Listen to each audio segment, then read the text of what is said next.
তো গাইস আজকে বন্ধুর বিয়েতে এসে এমনটা হবে ভাবতে পারিনি। তো গাইস তারপর আমরা কিছুক্ষণ জার্নি করার পরে চলে আসলাম বন্ধুর হবু শ্বশুর বাড়ি। তারপর এখানে সবাই দেখতে পাচ্ছ গেট ধরে দাঁড়িয়ে আছে, টাকা না দিলে ছাড়বে না। বাঙালির বিয়ে বলে কথা, এইসবগুলি হচ্ছে ছোট ছোট আনন্দ। আর আমি তো ভাই আগে থেকে জানতাম এখানে কোনো না কোনো একটা গন্ডগোল হবে, সেই জন্য আমি আগে থেকে পালিয়েছিলাম।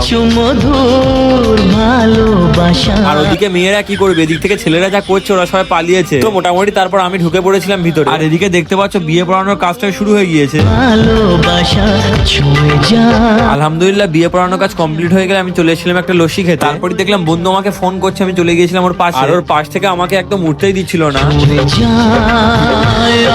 তারপর আমরা বন্ধুর সাথে একসঙ্গে বসে খাওয়া দাওয়াটাও কমপ্লিট করে নিয়েছিলাম। আর ইমরান বলছিল তুমি টুপিটা পরো, তোমাকে একদম বরের মতো দেখতে লাগবে। আর ভাবতেও অবাক লাগে আমাকেও একদিন বিয়ে করতে হবে।